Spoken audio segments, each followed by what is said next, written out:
A few years ago in Western Thailand, there was a Buddhist temple that had captive wild free roaming tigers. And of course, the tourists loved it. Where else can you go to pet, feed, and take a photo with a grown tiger? However, it turns out that in the middle of the night, when the tourists were gone, the monks were selling those tigers in the black market. When authorities found out that the animals were mistreated and exploited commercially, the wildlife authorities canceled the temple's permissions to operate. This is just one story about wildlife trade. When people exchange a wild animal or plant for money, it's called wildlife trade. Millions of animals, dead or alive, plants, and their products are traded annually, both legally and illegally, to supply domestic and international markets. The developing countries of Asia, Africa, and Latin America are net producers of wildlife. The wealthy industrialized nations of Europe, North America, Japan, and elsewhere are wildlife consumers.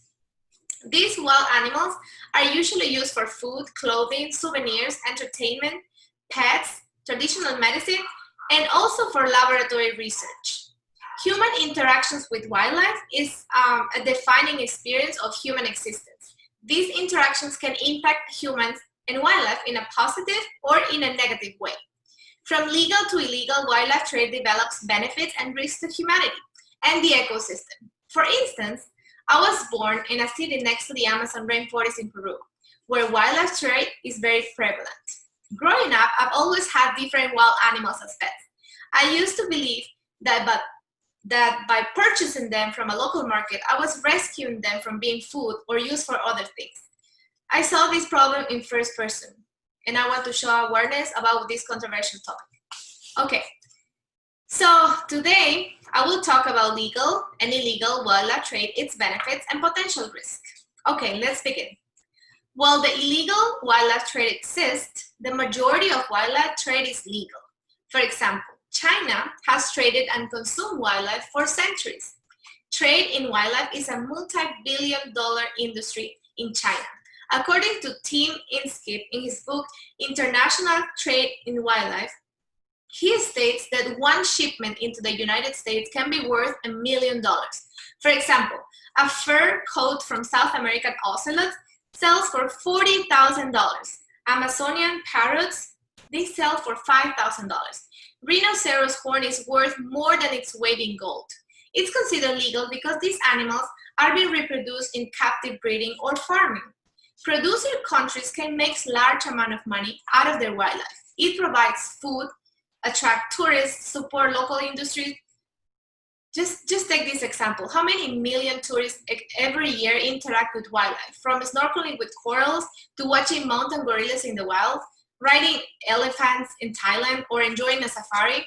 According to the United Nations World Tourism Organization, on May 26, 2020, wildlife tourism represents 80% of the total annual sales of trips to Africa, with wildlife viewing safaris the most popular product.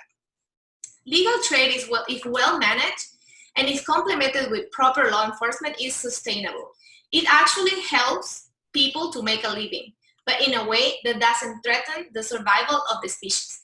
So, meaning if they are well regulated, it actually benefits the local communities.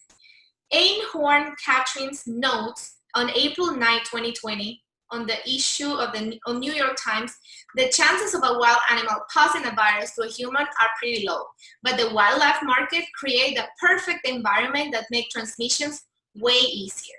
When animals get to the market, they are put into animal cages, and these animals are stuck on top of each other. And workers, they don't usually wash their hands or switch knives for each type of animal they're working on. So the risk of the pandemic is really high. Take, for example, the current COVID-19 pandemic, which was started due to a mutation to a virus that jumped from a wild animal into a human. This pandemic caused an economic crisis throughout the world. So now that we have discussed what legal wildlife trade is and its benefits and risks, next I will talk about illegal wildlife trade. Did you know that wildlife trade is one of the third biggest illegal business in the world? On their website, National Geographic mentions that this business surpasses $19 billion annually.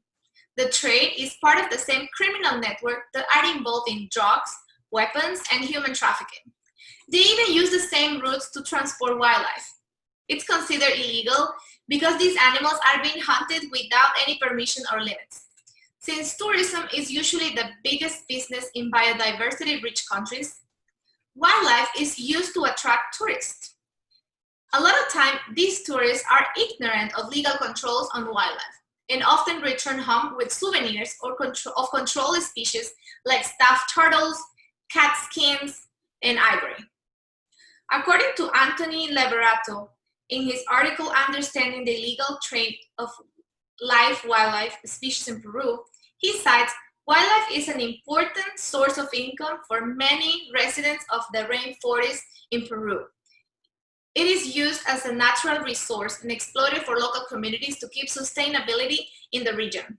However, unregulated hunting leads to animal extinction. These wild species are taken out from the wild as babies or juveniles. The biggest risk is that these animals they don't get the chance to reproduce, so they are in high risk of extinction. For example, to catch a baby monkey, they must kill the mother. During transport, a lot of them die because of the inhumane methods used to mobilize these animals from one point to the other. So today I talked about the legal and illegal trade of wildlife animals. I also mentioned the benefits and the risks to humanity and the ecosystem. In conclusion, legal wildlife trade is considered legal because the animals being captured are not in risk of extinction and not regulated by somehow by authorities in each country. On the other hand, wildlife trade is illegal because animals are being extracted from the natural habitat, unregulated, and some of these animals are in high risk of extinction. Within both trades, the main benefit is that it helps local communities to derive a livelihood by using their wildlife as a source of income. Moreover, in both cases, wildlife trade includes two great risks: animal extinction and pandemics. I believe we must be aware of what is happening with wildlife trade throughout the world and the reasons why it continues.